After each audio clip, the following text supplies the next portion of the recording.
I get a little hyper and fired up. You know, Matt, we're already recording, so here we go. Welcome to the Price Plow Podcast.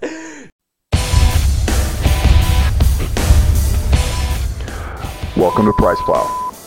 Yeah, with us is Matt Mosman of EndurElite. And so, Matt, obviously, if anyone's ever seen your videos, you are a high-energy character. We expect no less this time.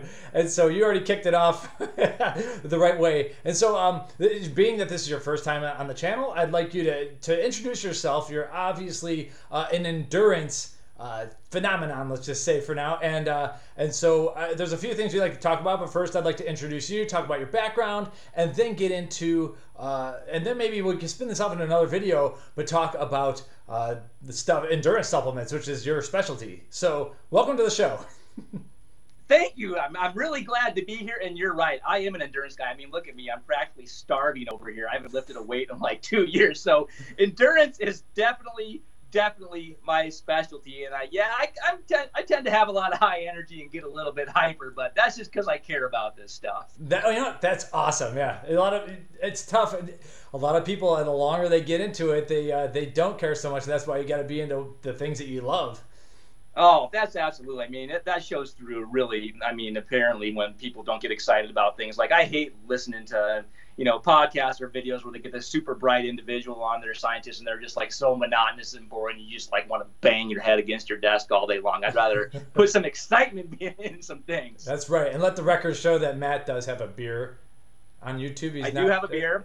There he is. It's the season for Sam Adams Oktoberfest. Oktoberfest. Oh, all right. Nice. Yeah, it is. It is that time. Yeah, I should say it is August 31st of 2018. It's a Friday, so yeah, we're playing it a little bit loose here. I think I like these Friday podcasts. I'm like in a good mood too. So I don't have a beer. Absolutely. I do have a pre-workout though. So Nice. Matt, for our viewers, who are you? Who am I? That seems to be the $1 million question I've gotten probably over 200 times in the last 15 days. So basically, I'm kind of like a well-kept secret in the supplement industry, and I've done that by choice, and we can get into that later. But basically, I've been involved with the supplement industry for the past 15 years. And I really got interested in it during my time at Creighton University when I was studying exercise science, and had a chance to do a lot of cool supplement research under a guy named Dr. Jeff Stout. So when you hear that name, I mean, he's one of the few individuals I would consider like the godfather of supplement research. Like he was doing creatine research before anybody else. So I really had a chance to kind of get into that supplement research back in college. And, being an endurance athlete, I ran cross country, I ran track, I ran as a pro for Adidas for a while too. But I always liked the role that supplements played in my performance. So, I mean, it just all fit well together. After Creighton, I went on to get my master's in exercise physiology with a kind of an emphasis in sports nutrition, got all these certifications that I have like 20 letters after my name now and all that baloney. But then it's just, I kind of really delved in to the supplement industry as a consultant. And I guess I always pride myself on, doing more than I was expected and just really trying to do a good job for these companies. And my reputation started to build slowly within the supplement industry at the point where I was probably getting like 10 emails a day saying, hey, Matt, what can you do for us as far as, formulations, doing a research study, writing content, all this other stuff. And I'm like, man, this is for the birds. I don't want to work this much. And, I just kind of narrowed it down to these few companies that I decided to work with, probably like 10, and, working for them based on what they're all about, their quality, what they're trying to accomplish. Like I wasn't interested in working for a company that's doing things all the wrong ways and just like gimmicky and all this other baloney. So I consulted for a while right after my master's. And then I went on board with Musclepharm for a while, working as a research scientist there. We all know what happened with Musclepharm. And then after that, my Musclepharm days were over. I went to go do more consulting. So I've done consulting, and they won't care if I say this because I love all these guys, like the guys over at Performax Labs, the guys over at MusclePharm. There we go. I'm holding a shaker. Yes. Yeah. Performax is awesome. I'm a huge fan, obviously. Yeah. MusclePharm, Controlled Labs, RSP. I mean, you name any supplement company in the industry, and I've probably worked with them in one aspect or another. And beyond that, the guys I didn't work with, I talked to guys like Chris over at Inspired Nutraceuticals. We're friends. So I guess, I'm really ingrained in the supplement industry. So did that for a while. Then contacted Mark Glazier over at NutraBio, whom you're very familiar with. And it was the funny story there is I contacted him on LinkedIn, like a message, and he emails me back. He's like, and he can verify this story. He's like, I think you're the only person I've ever messaged back on LinkedIn about your letter you sent me. So, yeah. So we talked, and I went on board as NutraBio's chief science officer, helping him with content and formulations and working closely with Mark and his team over there. I mean, really, really awesome time. I mean, I love everything about what NutraBio is doing. They're a fantastic group of guys, as we all know. And I was with NutraBio for about 2 years, I want to say. And then I decided to kind of go off on my own and focus on, a line of my own more geared towards endurance athletes. So that, in the nutshell, is Matt Mosman. Yeah, and so just to wind it back to where what I forgot to say in the intro is that in the matter of 3 days, I started talking about how I wanted to interview more of the intelligent people in the industry. Hold on. Yeah, you got those 20 letters. No, so your name came up twice in a matter of 3 days, and one of them, Ben Kane at NutraBio, and Doug Kelman, where we talked about BCAAs. We were actually testing NutraBio stuff. They both mentioned you, so that's how we got linked up and everything. Now, when you're talking about you were like with NutraBio, were you actually living in New Jersey, or were you still? Nope, I'm located in Spearfish, South Dakota, which is like middle of the sticks, like South Dakota, land, which like it fits me to a perfect like. I'm a redneck at heart, man. I just like to play around with science every once in a while. So, I was working remotely for NutraBio. Then I would go to New Jersey every once in a while too to see all the guys and whatnot. And so it was a good arrangement. Like big city, not for me. Oh yeah. Hey, you got a good internet connection. It looks like. So you are still in South Dakota right now, right?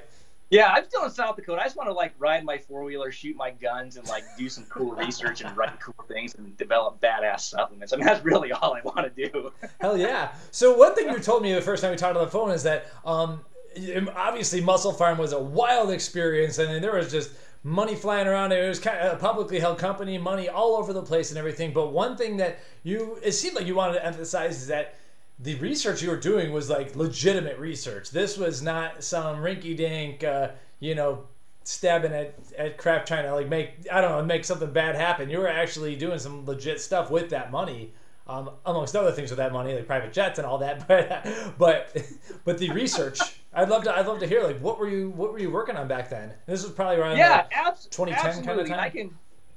I can absolutely comment on the research. The planes and airplanes and other money, I really don't know. They don't put the researchers on the private jets? That's beyond my pay grade. Not special enough. I was just a guy in a lab coat back there. But no, I think most people get this impression like the whole like Musclepharm research side was just like some gimmick or scam where like they just put a guy back in the lab and he sit around and twiddle his thumb all day long. But I mean, that was not the case. Like there was actual legitimate research going on at Musclepharm. And most people might say, well, Musclepharm's paying for it, so obviously it's going to be biased. But that's not the case. Like we had top level doctors and scientists, like juggernauts in the industry working for Musclepharm. So to name a few, Dr. Eric Serrano, Dr. Mike Kim, Dr. Jordan Moon, Dr. Jordan Joy. And all these bright minds that, I mean, the guys had ethics. They're not just back there doing the study and like manipulating results just to show that, a Musclepharm product is doing a certain thing. I mean, these were IRB approved studies that were run legitimately. Can you tell everyone what IRB means? Institutional Review Board. That means basically you present your study to a board of people that may have a specialty in medicine or strength conditioning and so on and so forth. And they go through it to make sure it's safe, it's ethical, like it's a well-run study. So it wasn't just like us pulling in a bunch of bros from, the street and having them bench press till they crush their neck. Other studies do that then? Is that what you're implying? What's that? Are you implying that other studies do that? I'm not going to say anything like that, but science is such like a weird thing. Like I'm going to go off on a tangent here. Like science is such a weird thing. Like most people think like science proves something. Like science doesn't prove a damn thing. It demonstrates things. You get closer and closer to an answer, right? So like this whole science thing has become very gimmicky in the last, I don't know, two or 3 years, right? With the supplement industry. And like, I consider myself a pretty smart guy when it comes to the science and the data and the research, and I can interpret things pretty good. but I'm still confused the hell out of my research. And I see all these people like throwing the word around science and how it, these rats just like ran for 80 extra miles drinking goat ball juice. And they're like, oh God, we're going to throw this into something now. And it proves that it works.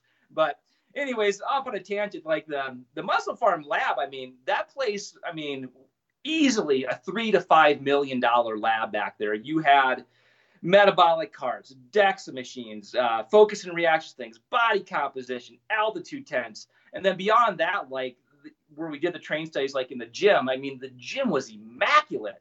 I mean, just a beautiful facility. Like what we were doing there would rival any university study. And in fact, I think we probably pushed out more studies in my time there than a lot of universities could have. So yeah, I mean, a lot of shit happened with Musclepharm, right? Yeah, absolutely. But like the whole research part about it was actually very, very legitimately run studies. Can you give us a specific example of like one of the research studies you were proud of? One of the ones we did was on, now I'm going to forget the name of it. This is telling you how long I've been on Musclepharm. They're amino product. And we were testing it on measures of like muscle damage and then a bunch of other variables. But the interesting thing that we found, we were comparing it to like Gatorade sugar water and a placebo and like some just like colored water. But anyways, we found like the amino 1, that's what it was called, actually improved intercellular hydration, which was actually a pretty interesting find. And you just said you can't prove anything. You said you proved it. Sorry, demonstrate. Got him. You got me. Damn it. You got me there, son of a gun. Now I look bad. We're not editing it. Everyone forgives you, Matt. Sorry, go on. I make mistakes. I'm all right with that. But yeah, just like something like that improved intercellular hydration compared to like Gatorade in this other like placebo. And then like your typical pre-workout studies with Assault back in the day, Assault had caffeine, beta alanine, creatine, all which you'll see in a typical like bodybuilding type workout. And we did measures of muscular endurance, power, strength, focus, reaction time, time to exhaustion, wind gates. I mean, all this other stuff. And, we found some pretty good results off of it. And, the point being, too, is like, I don't know any other company at that time that or maybe even now that was doing that level of research or spending that much money on research. Like, the CEO at the time, like he really believed in that. I know he's getting kind of a bad rap now, but he did put a lot of stock into the research and realize what it meant. And I mean, at various points too, we were actually doing studies in collaboration with all these big universities. And I mean, it was absolutely fantastic. I mean, you can go over to the Musclepharm Sports Science website still, I think, and you'll see, I mean, hundreds of studies up on there that, that were conducted internally or conducted with a major university. So yeah, just to set the record straight, like, yeah, Musclepharm, I mean, a lot of stuff went down, but I would never doubt the quality of research that was coming out of that lab based on, my personal relationships with the people working in there and what they have done. Awesome. Now, given like the research on the pre-workout, obviously we know creatine and caffeine alone are going to do some stuff. Beta alanine, it depends on what you're doing really, but with amino 1, what do you think was which ingredients do you think were more, it's tough to tease this stuff out because you have so many ingredients in a product like that. What do you think was causing the better hydration? I have absolutely no idea. And I mean, the amino 1, I mean, it's hard to say. I mean, could it be the BCAAs? Maybe. I mean, there was coconut water in there, maybe, but the research on coconut water is pretty weak compared to being a better hydrator than just like plain old water. I mean, it could have been like the taurine. Taurine's an osmolyte. Right. I mean, it could be the creatine. There's some research to suggest that creatine can help intercellular hydration. So that's like I said, that's kind of the cool thing about science is it demonstrates stuff, and then you hope somebody else will replicate the study, and you'll get closer and closer and closer to an answer as to why something happened. Like caffeine, I mean, it's pretty easy. Caffeine has, 1,000 studies over on easily, and I think we're closer to an answer on that in regards to like anything with like BCAAs and that whole debacle of BCAAs versus EAAs versus protein versus all this other crap. Well, do you have an opinion on those? Yes, I actually do. I don't know if a lot of people are going to use this, but most people think like BCAAs are totally worthless, right? They're not. Are BCAAs better than EAAs?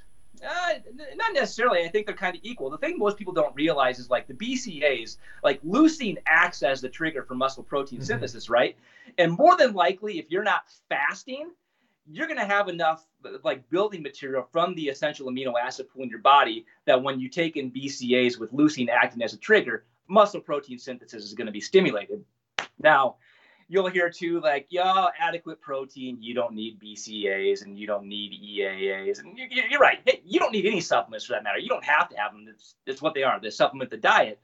But BCAAs, like, especially like with endurance exercise, I mean, they can be used as a fuel source when carbohydrate availability is low. It can blunt muscle fatigue. It just competes with the uptake of tryptophan. So there's a lot of cool applications for BCAAs. So it drives me absolutely nuts, going on these message boards, which I tend to avoid because it does drive me nuts. I'm going to regret something I say, that BCAAs are worthless. No, not at all. Are they better than EAAs? It just depends in certain situations. And EAA might be better if like you're really in a fasted state and you need that building material. But otherwise, if you're well fed, BCAAs, the leucine acts as the trigger for muscle protein synthesis, and bada bing, bada boom, you're getting swole. Gotcha. Okay, so one of the things backing up to the MusclePharm study was you showed the product being better than a lot of this, like the sugary sports drinks in certain terms. Some of the things that they market for, they're all about hydration. And I remember covering this study actually, and I was really excited. It seemed like MusclePharm was going to be one of the first ones to put out a ready-to-drink BCAA amino acid bottle, which really, I guess, it took longer than anyone had planned to do. And I think Scivation finally did it, and now there's some other ones. But I guess it was kind of hard to suspend that stuff in a liquid. But still, it seems like no one in the sports nutrition industry and the amino acid, let me just say, industry hasn't really been able to take on these sports drinks so much, even though it seems like there could be benefits. Like, do you have any take on that? Or as an endurance person, did you care at all?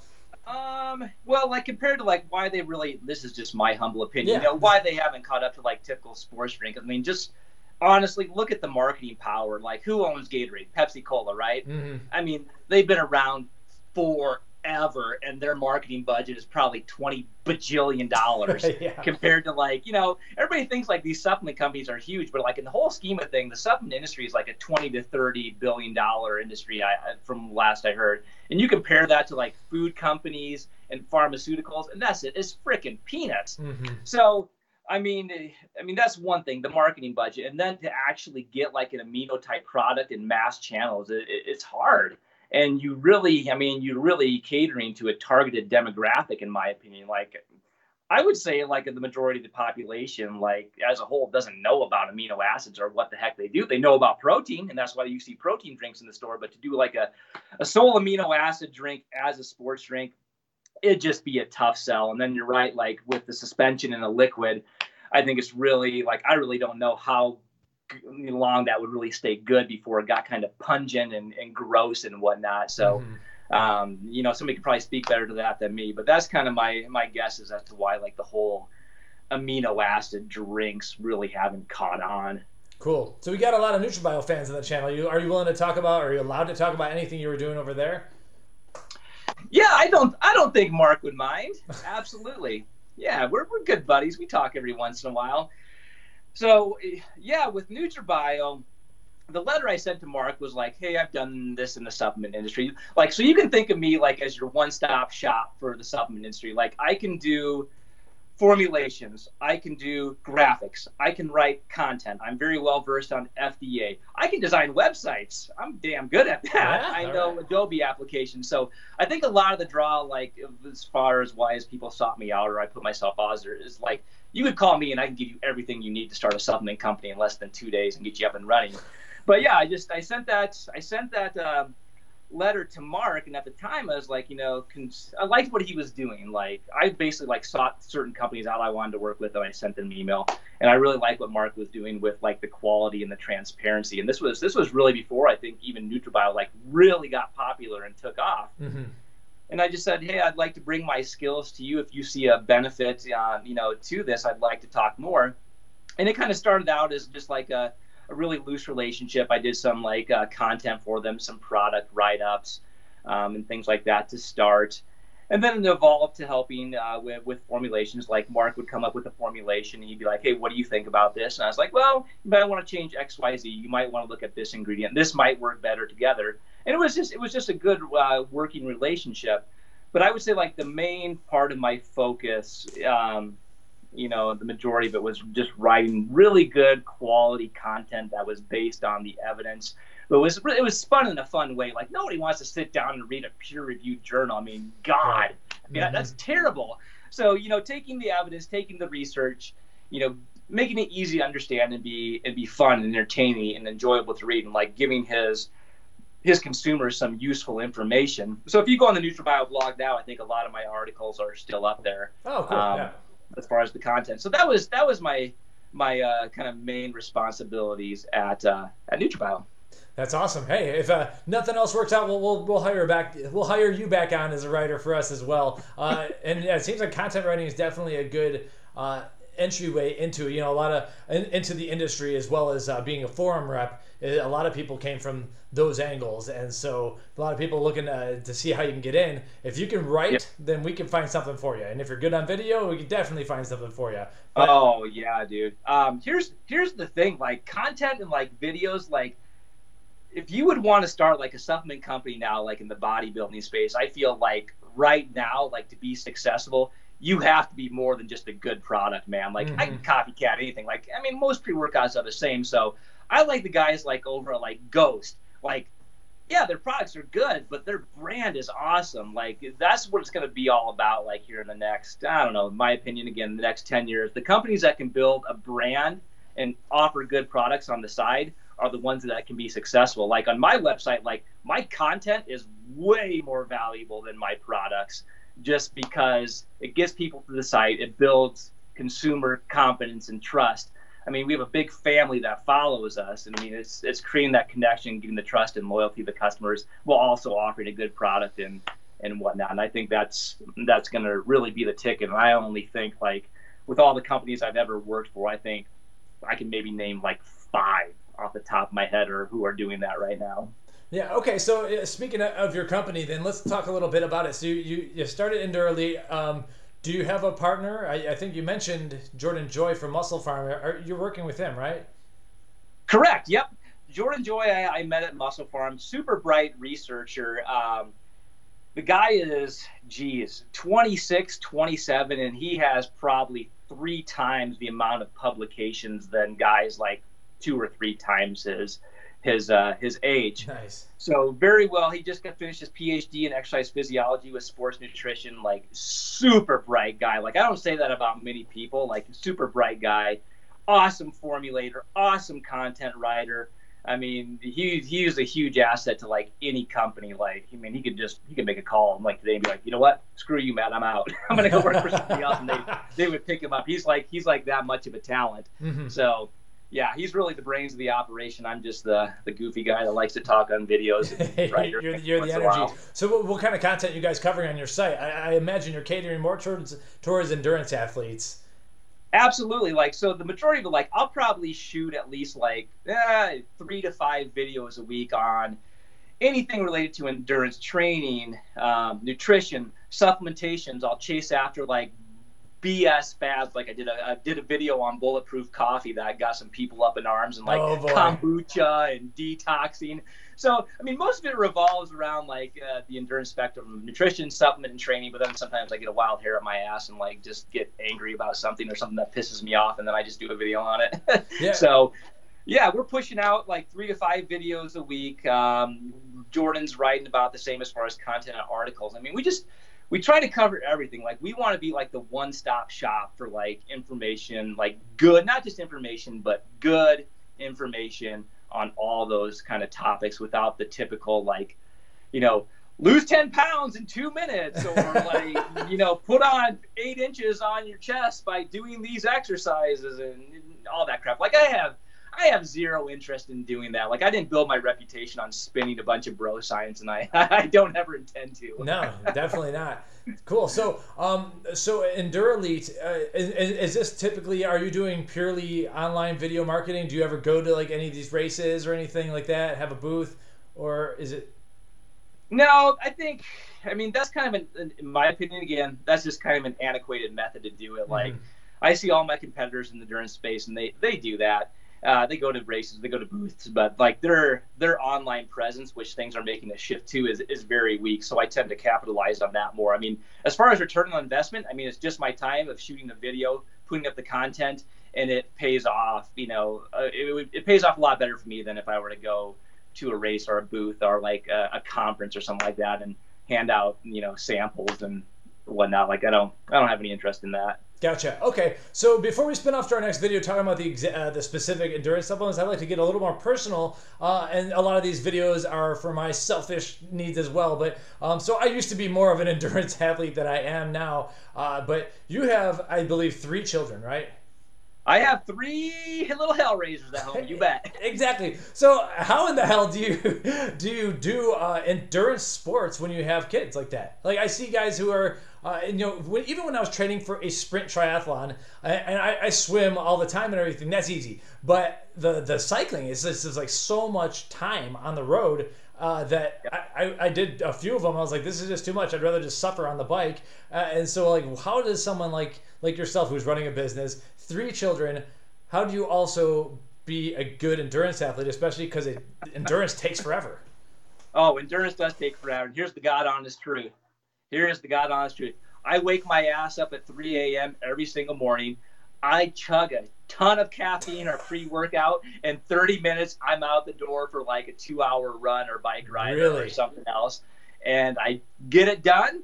I get back around 5 o'clock. Kids are getting up, get them breakfast. You know, work from, you know, 7 to 6 at night, hang out with the family for a little bit, go to bed at 9, and rinse, wash, and repeat. Awesome. Okay, or so wash, rinse, repeat. Yeah. Yeah. So you're okay. Gotcha. And that's as simple. Sound, man, you make it sound easier than it is, but yeah, 3 a.m. is definitely early. But you got to get to bed on time. That's amazing. And you probably have some awesome stuff out there in South Dakota, I'm guessing. Oh yeah, most people think like South Dakota is flat hillbilly land, like plains, and for the most part it is. But like up in the Black Hills of South Dakota, it's beautiful. It's like a mini Colorado, like endless trails, camping, fishing, hiking, shooting, chopping wood, like basically everything I love to do without all the crazy people or the craziness going on in Colorado and not having to fight people for that access to like the outdoors. So, gotcha. Yeah, it's pretty phenomenal out here. And okay, and did you were you raised out there? Nope, I was raised on a farm in good old Iowa. Oh, okay. So a bit of a transition, but you've always had space. Probably never be a city guy, huh? You could not pay me $10 billion to go in a city. There's no way in God's green earth. What's it like to? Okay, so you're a high energy person. What triggers you when you go into? I would throw you into Times Square right now. What goes into me? Like I want to find like the closest place to go hide. But no, I think just like, I don't know. I've like, most people don't know this. Like I'm really high energy, like on videos, and I have a lot of enthusiasm, as you can probably tell. But in my real life, I'm a pretty private person. I mean, obviously, I didn't put myself out there in the supplement industry, so you know, I keep a close group of friends and whatnot. But like, I get around crowds, man, and it's just like that confining, like coming in on me. I don't like it. Not one bit. I mean, yeah. So the reason you're getting yourself out there right now, though, is that because like that's just kind of where a brand has to go? You got to have a face of the brand. You have to be out there putting out the video content. If you could, you think so? I think maybe that's my outlet, since I'm not like that social of a person in real life. I think the videos act as an avenue to kind of get this information. And like, I really like doing the videos too. But that's my favorite part about EndurElite is, you know, pushing out good content that's useful. It's fun. It's interesting. And whatnot, and people can learn a lot from it. And that's what I hear a lot. Like, man, we can tell you really care about this. We can tell you're passionate about this, and that's the cool part about it. So I'd say, yeah, it's kind of like an outlet to get it out there, but something like one part of you know, the job that I really do enjoy. Awesome. Okay, and so we're gonna make links if you're watching on YouTube, or we'll have an associated blog post of this when I get it done. We're gonna have links to your YouTube channel. So when you're talking about this content, where is your main content platform that you're pushing to? I think it's Facebook. Is it?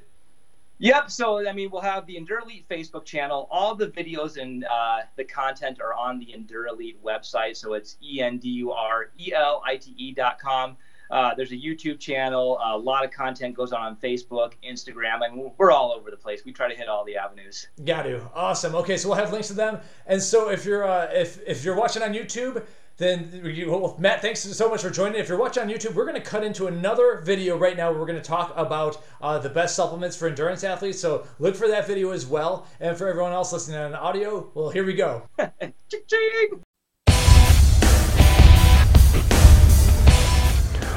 Welcome to Price Plow.